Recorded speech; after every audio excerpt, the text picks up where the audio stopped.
Hello, everyone. It's Jeff. Welcome to another DailyJim. Thursday, January 25th, 2024. It is the Thursday, so it's going to be the last day of the week that I record. And today I wanted to talk about this new phrase that came into my mind, the war between love and peace. Do I fully know what it means? Not yet. But I wanted to reflect a little more on it because it came to my mind and I thought that might be it. That so often it seems that we have this battle between, do we want to be in love or do we want to be at peace? And when I look at a lot of the political leaders and civil and cultural leaders that we have out there now, I think most are lobbying for or fighting for us to be at peace with ourselves, with each other. And I don't know how many are fighting for us to be in love with ourselves and with each other. And so really trying to reflect on that a little more. I mean, Gandhi, it seemed like they were fighting a little more to be in love. MLK as well.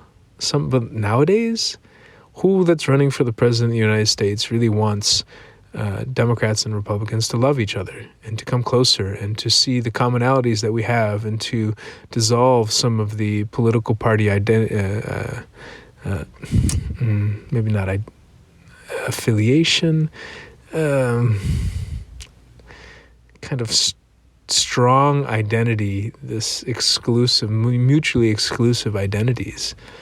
And actually get us to come together and see our common humanity.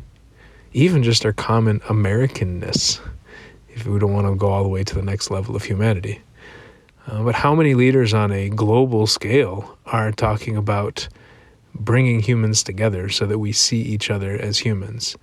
Now, maybe some do. Maybe some spiritual leaders talk about this, and maybe some people who write books talk about this too, but you know, sometimes when I've heard people talk about it, sometimes in maybe the New Age spirituality space or some of this, it's like coming together, love, almost like this, I think MLK called it an anemic love. It's this love without strength. It's love without self-love, kind of love for the other but not love for ourselves. And how do we get to the point where we want to love ourselves and we want to love other people? Maybe we do. I don't know. Maybe it's more widespread than I believe. But I think I've been sitting and waiting for people to step up into this leadership vacuum in almost a way, especially a leadership towards love. I think even the UN doesn't talk about, I mean, it's the United Nations, and yet its main focus is peacekeeping. It's not about uniting the nations. It's about making sure that people don't kill each other. What if the United Nations were about uniting the nations? How can we further unite the nations so that is a deeper brotherhood, a sisterhood, a deeper relationship amongst the humans that are members, that are citizens, whatnot, of the United Nations? Even the United States. We call it the United States, not the peaceful states of America. It's the United States of America. And so how can we, as a nation, try to unite even more? How can we try to bring whites and blacks and Latinos and all these various groups that we come up with? How do we try to bring these groups together? How do we try to bring men and women together and other categories in that space? How do we try to bring different generations together? How do we basically just try to unite people and bring people closer together? And I guess I've just been waiting for somebody else to jump into that vacuum, and I guess maybe scared to be the one to lead the way. I think I've been looking for friends or family or colleagues or political leaders or somebody to do it. And maybe I could coach them on the side, but they'd be the one that would be up front and center, whereas I could kind of stay in the shadows, out of fear mostly.